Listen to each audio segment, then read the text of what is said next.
Welcome to the Workology Podcast, a podcast for the disruptive workplace leader. Join host Jessica Miller-Merrill, founder of Workology.com, as she sits down and gets to the bottom of trends, tools, and case studies for the business leader, HR, and recruiting professional who is tired of the status quo. Now here's Jessica with this episode of Workology. Universal design is the process of creating products that are accessible to people with a wide range of abilities, disabilities, and other characteristics. Universally designed products accommodate individual preferences and abilities. They communicate necessary information effectively and can be approached, reached, manipulated, and used, regardless of the individual's body size, posture, or mobility. With universal design, products are designed according to principles of universal design, and they are designed to be usable by everyone to the greatest extent possible and without the need for adaptation or specialization of that design. What does workplace communication using technology have to do with universal design? Well, that's what we're going to be talking about today. In this episode of the Workology Podcast, this is part of our Future of Work series, powered by PETE. They're the Partnership on Employment and Accessible Technology. In honor of the 30th anniversary of the Americans with Disabilities Act this year, we're investigating what the next 30 years will look like for people with disabilities at work and the potential of emerging technologies that make workplaces more inclusive and accessible. Today, I'm joined by Justin Herman. Justin Herman is the global head of public sector for Twilio, a cloud communications company that powers many of the most innovative businesses and public services. Previously, Justin launched the U.S. General Services Administration's government-wide Emerging Technologies Program to support and coordinate citizen services initiatives in artificial intelligence, social media, robotic process automation, and others across more than 300 federal, state, and local agencies. He also served on the White House National Science and Technology Council Subcommittee on Machine Learning and Artificial Intelligence for 2 administrations. Justin, welcome to the Workology Podcast. Thank you so much for having me today. Your background is very interesting. I want to know more. Tell us maybe a little bit more and share with us, how does one get on the White House National Science and Technology Council Subcommittee? So it goes a bit far back. I guess you could say that I've always been very passionate about the intersection of technology and communications. I went to a tiny school. It was kindergarten through 12th grade in New Hampshire. And I remember when the internet first came, I was in high school on one computer. And so I started as a project on the side, our high school's first website. When I went on to college, I was the first online editor of the newspaper. There was a vein that went throughout my career, was just looking at how communications, how people work together, live together, learn together, can be improved and enhanced through technology. And of course, also looking at the barriers that can be created through it. So I think ever since I was a kid, I've been contributing and really following these trends in this space, which eventually leads me, of course, to where I am today. So I guess when you say how does the end result occur, it starts with being a zealot from a very young age about this field, probably a little bit before the field was created. So eventually, when I was recruited about 8 years ago by the U.S. General Services Administration, this is when like social technologies and social media was very new for government. And I was brought in to create and lead the first government-wide social media program, because people had the idea, of course, that while a lot of people were using these platforms for, putting up family photos and, having advertisements, that we could repurpose them or just improve the purpose in general to be able to make it so our workplaces, for the way that we engage, where people are able to access their public services, to be able to contribute to civic dialogue, could be better achieved through these collaborative and social technologies. And so that, of course, once you're in that space for a while and it diversified, that's when I found myself by necessity really needing to branch off into, machine learning, robotic process automation, there was actually one particular event that really escalated it, where there was an emergency, there was flooding in a state down south, and panic, because what they found was, even though they had these platforms for people to be able to fill out forms and request help, and by the way, this was a flooding emergency, people, when it was in the action, they were sharing photos of themselves from their rooftops on Instagram, asking for help because the floodwaters were rising, and finding every other means at their disposal.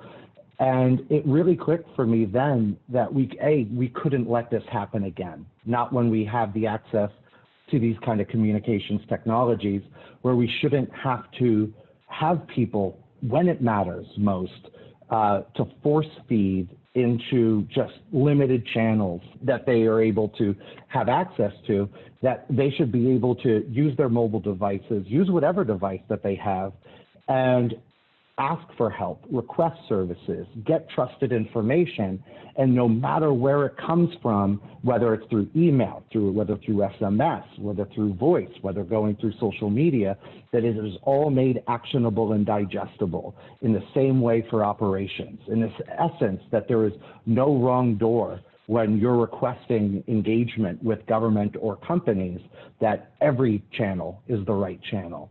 And that's when we started launching the Emerging Technologies program, so we could really get a view on this and to be able to harness the full scope of what that would mean.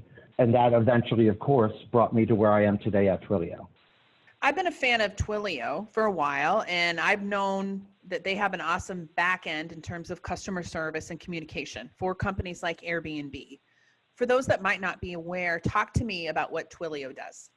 So when we talk about what Twilio does, you see it right up front. We're building the future of communications.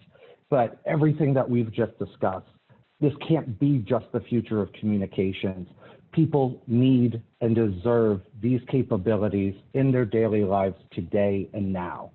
And one of the reasons that I picked, I wanted to come to Twilio, and luckily they decided to have me, is that how many times have you either heard, or I certainly did, is that if only public services could be as easy to use as, using a rideshare app, or using a video streaming app, or the customer service in a banking app or a healthcare app.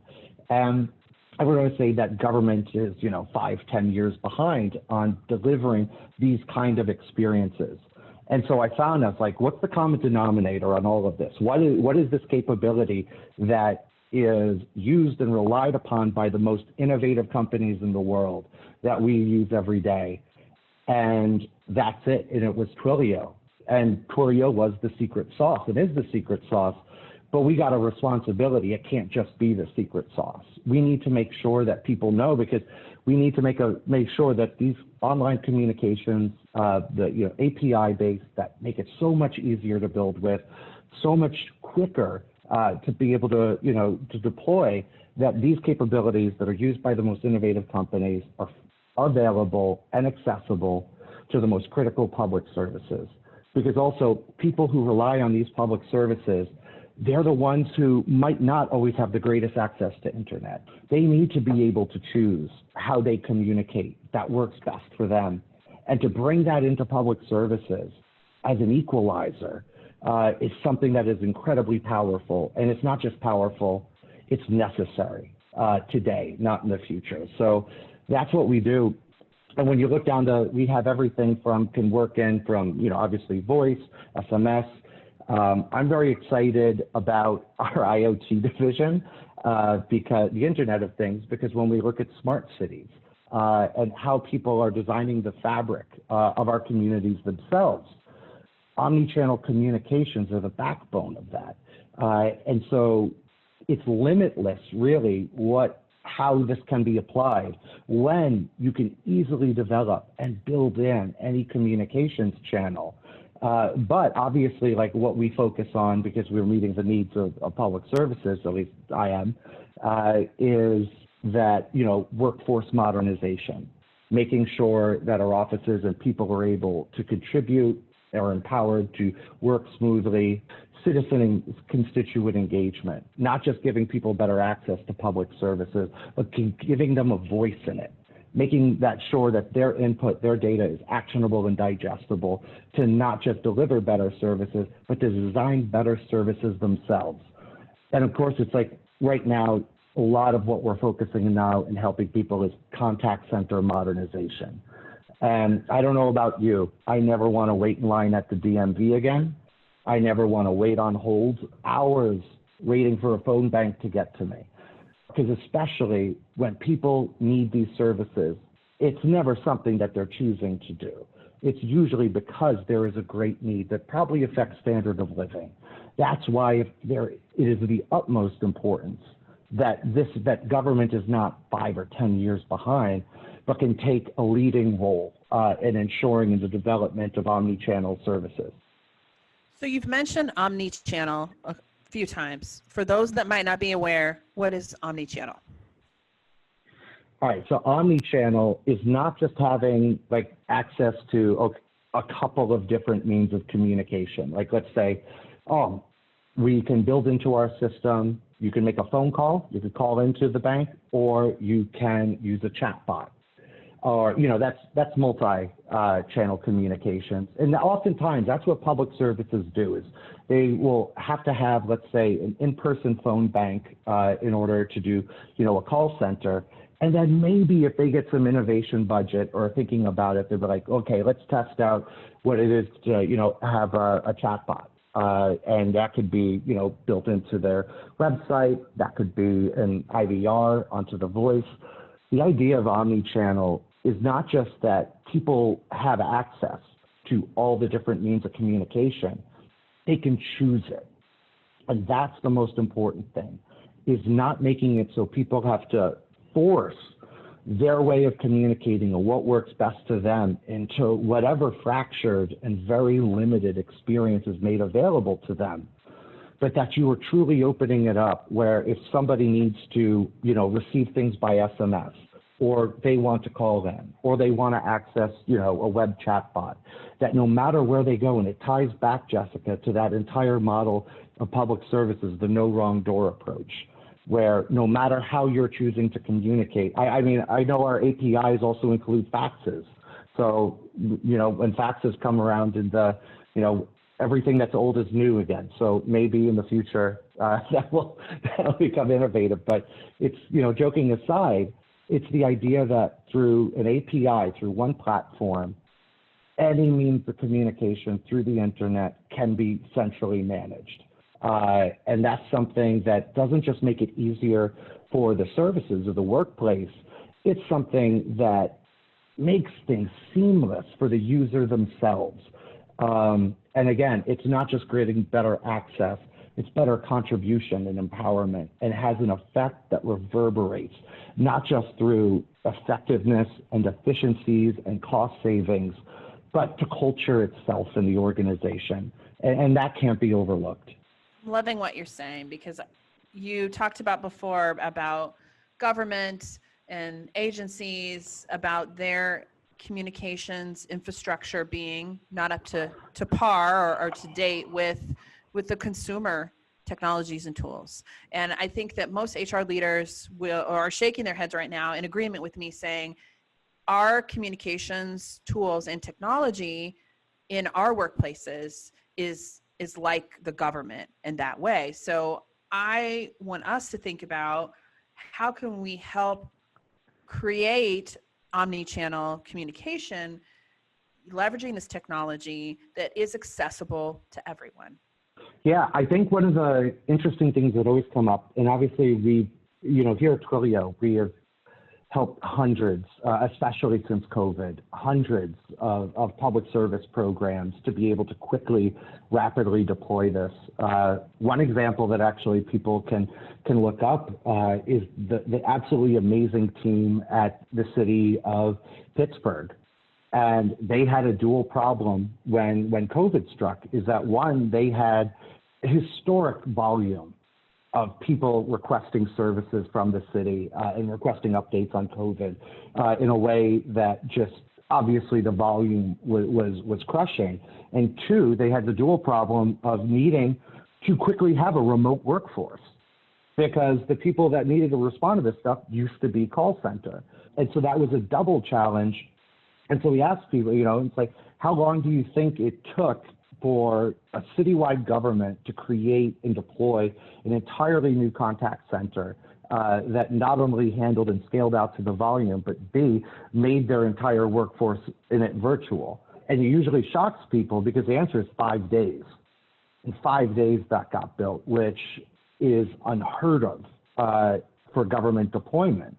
And that's really like when people ask, and what made the difference? Well, first thing that made the difference is the incredible foresight and dedication of the teams in the city of Pittsburgh, who really dared to ask the hard questions and to push forward. But also, I mean, at the end of the day, this is why when people talk about what's the benefits of going into the cloud, what are the real benefits of working with APIs?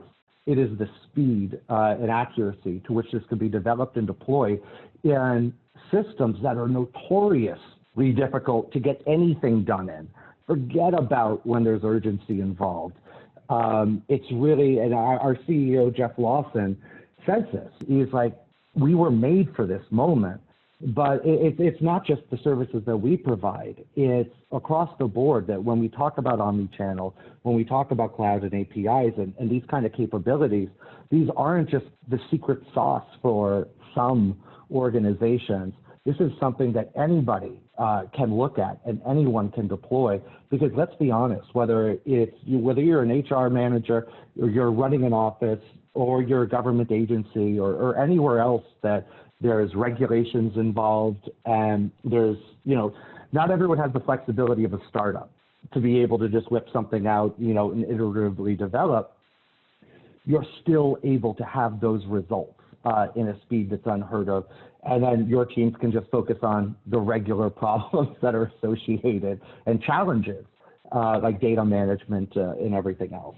So that's something that, again, it really, not that even before wasn't waking up excited every day, but it's really a passion that drives us, and to be able to see that difference being made. And if I could ask anything, it's for people to, if you have a preconceived notion of what kind of capabilities and what kind of limitations you have in your workplace environment, I bet you things have changed a little bit, and you might have access to things and to be able to deploy things that you might not have thought it possible a couple of years ago. And so I just ask you to dig in, look it up, and if you'd like to talk to us, we're of course here for it, but there's a whole community of innovative companies out there that are just eager to contribute and support, for the future of the workplace, the virtual work environment, even in the most highly regulated environments. Let's take a reset. This is Jessica Miller Merrill, and you are listening to the Workology podcast powered by Workology. Today, we are talking with Justin Herman about making digital communication more accessible. This podcast is part of our Future of Work series in partnership with PEAT. They're the Partnership on Employment and Accessible Technology. The Workology Podcast Future of Work series is supported by PEAT, the Partnership on Employment and Accessible Technology. PEAT's initiative is to foster collaboration and action around accessible technology in the workplace. PEAT is funded by the U.S. Department of Labor's Office of Disability Employment Policy, ODEP. Learn more about PEAT at peatworks.org. That's PEATWORKS.org. I wanted to back up a minute. You mentioned social media. I am curious because you talked about social media accessibility.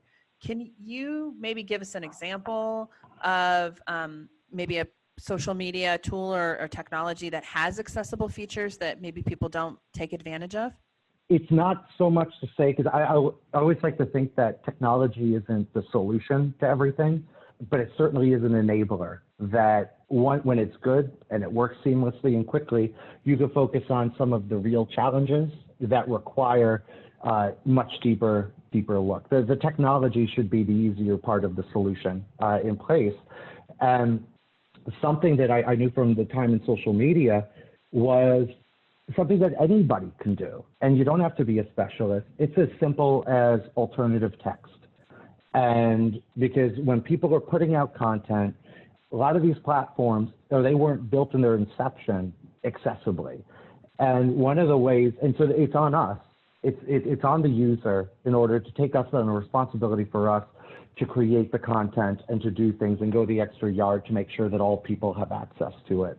And so I would just suggest, if you're posting things and you're using these platforms in social media, to find out and look at where are those self-serve accessibility options, like to be able to tag in alternative text into images, because those are often overlooked. And the simple things like that can also be the most powerful when it counts. But also, I'd not shade social media itself, but I'll tell you, and this is something that I think about a lot, and a lot of us do, is what's that evolution of the conversation and the engagement itself in the workplace, in the public space, anywhere. Is at first, people went, websites, and very one way, obviously. It's just you're putting out, static information. Then all of a sudden we get to the social media age. And I was very passionate about it, as you know. I worked in it. But I think some of my previous discussions that we've had on this kind of hinted around the idea that we had to repurpose or bend the platforms to get them to do the right things that we needed them to do. Because let's be honest, a lot of them are designed systematically to be able to sell advertisements, not always provide just direct, verified information from the source.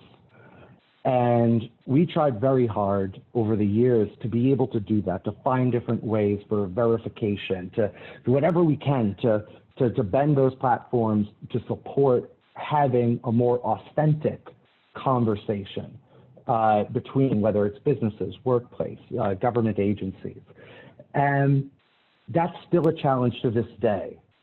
And so that is something that really excites me about the omni-channel experience in general, is that whether it's your workplace, whether it's a government agency, whether it's a company, it's not just you blasting out information and then all of a sudden you're amongst an entire fog of organizations that have equal access on the homepage and are also blasting sometimes misinformation, sometimes inaccurate information. I know it's very frustrating in social media when sites would open up pretending to be the Department of Education or pretending to be Veterans Affairs, and they would get in between the source of the information to either charge people for services that they should already have for free, or to steal their information or provide misinformation. It is a flawed, limited use. This is where omni-channel comes in. When you sign up for an SMS, by the way, notice I said when you elect to receive it, because it's about having that choice. Okay, if I trust, I don't really want to get an email on it. My inbox is haywire, but I know I can trust when I get something over SMS directly from the source to me. You can do that. Or you know what? Maybe it's swapped on its way. You don't want another text message, but you prefer email, or you prefer being able to go and to be able to interact on the phone with somebody. Or as we're increasingly seeing, it's like the telehealth model using video, where people now, because you can't just walk into offices and talk, that you could have individual consultations through video. It's that type of thing that is the ultimate expression. That is the ultimate good, in my mind, of where this experience needs to be. And it's not fitting it through one platform or another. It's giving people that choice. It's having true conversations. And again, it ties back to something that really inspired me about what, when I was actually looking at Twilio at first. I heard a podcast that our CEO, Jeff Lawson, did, and he talked about that direct engagement and direct experience. And that so much resonated with me. And so I think that perspective on the evolution of the conversation to here we are today is why all of a sudden we're not force-fitting dialogues and engagement and workflows into broken systems. I don't know about you, but when I think of my definition of hell, I look back sometimes to some of the intranets that we had to use in offices. And I don't know, it was always very difficult because all of a sudden your office comes out and like, oh, we've got a new collaboration platform or something. And it would be the most rigid, the most unresponsive. It would kill innovation. Platforms that were designed in order to get you to share documents and collaborate between workplaces killed that. And it was in name only sometimes. And that's why it's important to have flexible, responsive, self-choice. So it's not just making it, the past, it was difficult to just accomplish the day-to-day. But today, what we could finally do is unlock not just doing your task that's ahead of you, but to bring innovation, collaboration, and insights into work. And it's not a struggle. It feels like the most natural thing. And this progress and this evolution is undeniable because, Jessica, when we think about the difference between having a job and having a career, we're talking about having a workplace where you're able to thrive. You're able to contribute to the culture. You're not just doing like what's assigned to you. You're able to engage. You're able to have equal ability to access and excel and rise up and be promoted and feel like you're on the team and lead the team. In order to get that and to reach that, this is the omni-channel experience needs to be built into there because then it takes all of the cuffs off. And it allows people to really address the challenges and opportunities that they have rather than force fitting into some archaic system. I love this because you're talking about giving the individual choice and options to customize the experience uniquely to them. This is awesome. With whatever piece of technology or tool, whether you say SMS, like calls, talk to a chatbot, whatever works for you, you pick the experience and how you want the resources and information delivered. I love that. That way it doesn't feel like it's a requirement, but you're involved in that decision-making process, which is going to increase buy-in and engagement for all those reasons. And yes, and it's not just one side. It's not just that you're providing these channels of communication and self-selection into the workplace. It is that it is made actionable and digestible for your operations equally too. Because again, your people are not widgets. Your people have a job in front of them, but they have so much more to contribute. It's so much more to give across the spectrum. And if you just open and you open up another channel, and it's kind of monitored, but really there's a preferred channel, that's not meeting the goal. And it's not meeting the capabilities of where it is today. And in fact, I would put a challenge out that anytime somebody is building in a system, whether it's a contact center, whether it's an engagement platform, whether it's a collaboration platform, is don't just start with one channel of communication. Start with a suite. Better yet, start with access to them all, because that's where we are today and that's what you can do. And that's what your workforce deserves and needs. And there's more than enough challenges going on in the world right now with COVID and everything else. Your technology should not be the limiting factor. The pandemic has moved so much of our everyday work and life online. Do you think this will help move the needle forward for digital accessibility? Yes, emphatically yes. This is moving the needle forward, not just for accessibility, but for modernization itself. We've done a recent study that shows that actually the accelerated timeline of modernization efforts for contact center modernization has been moved up 6 years because of this. And I see this firsthand, of course, working with government agencies as close as we do in supporting them in public services, is out of necessity, they're having to look for better options and see new approaches that are out there and things that they might have focused on, other priorities. And there's always some programs that always get limelight and they always get lauded for having really good, customer service perspective. And then the rest of government, they're like, oh, it's behind 6 to 10 years. Nobody has the luxury of that anymore, of holding back. It is an absolute necessity, the modernization to occur. And there's been a lot of, legislation, whether the IDEA Act, the CARES Act, different things that have come through Congress, and memos often come out from the White House saying that agencies need to look at and prioritize improving customer service, improving the citizen experience. But as you can imagine, there's always competing priorities. Now, however, because of the pandemic, all eyes have turned to this, and all eyes need to turn and focus on this. And luckily, all of the bedrocks are in place, whether it's the legislation, now funding coming to table, improvements to regulation, the eyes and ears of the people that need to facilitate this. All eyes and ears are on this now. And so it's really, it's the time. And this is not something that's just going to go away when the pandemic does, because people aren't going to suddenly experience an omni-channel contact center during this time, and then suddenly a year from now be like, oh, actually, I'm going to go back to waiting for 3 hours in line at the DMV. That sounds fantastic. No, there is no going back on this, because now that people know that these capabilities exist, and it's not just some special sauce, but it's something that they should expect, they should anticipate.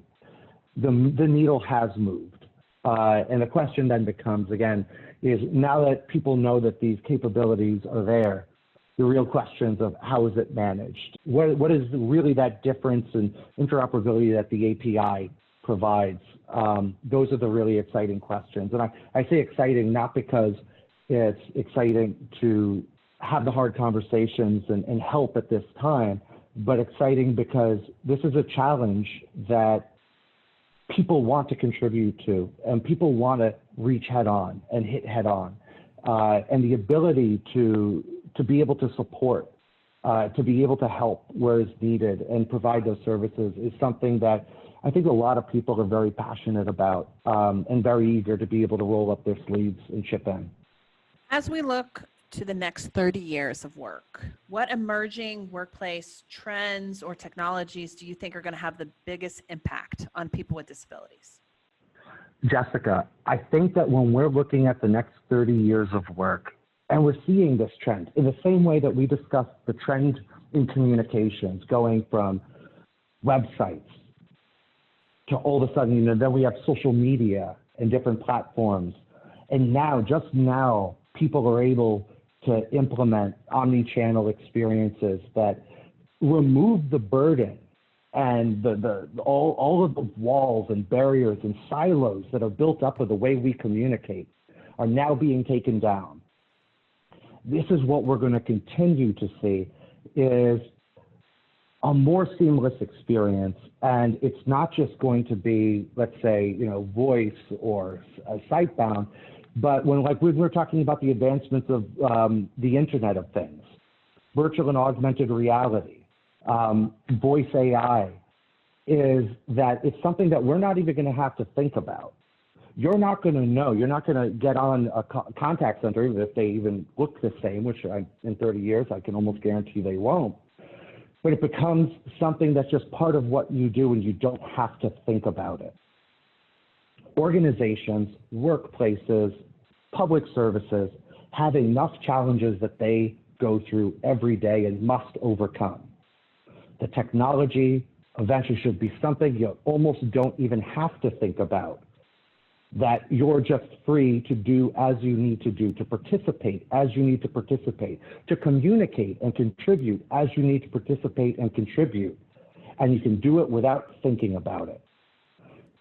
Same as when we looked at that disaster that happened with the flooding, and people had to find new ways and create new ways because the structure that was in place did not work for them, and they could not force themselves to fit into that communications model. What we're only going to see going forward is greater freedom, And true freedom is empowerment.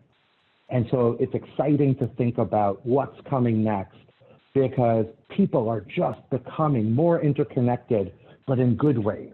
They're becoming more active, more able to contribute, more able to access verified information, which is important to know. And once you're armed with these things, there's no limit to what we're going to be able to accomplish together on it. Awesome. Well, Justin, thank you so much for joining us today here on the Workology podcast. I wanted to ask you, where can people go to learn more about you and what you do? The first place to start is Twilio.com, and there's a lot up there. There's resources, there's use cases. There's actually a video game tutorial that we have, Twilio Quest, if you're interested in learning like how APIs and stuff work. We also have tons of recipes and documentation to kind of see like how these programs that we talked about shape up.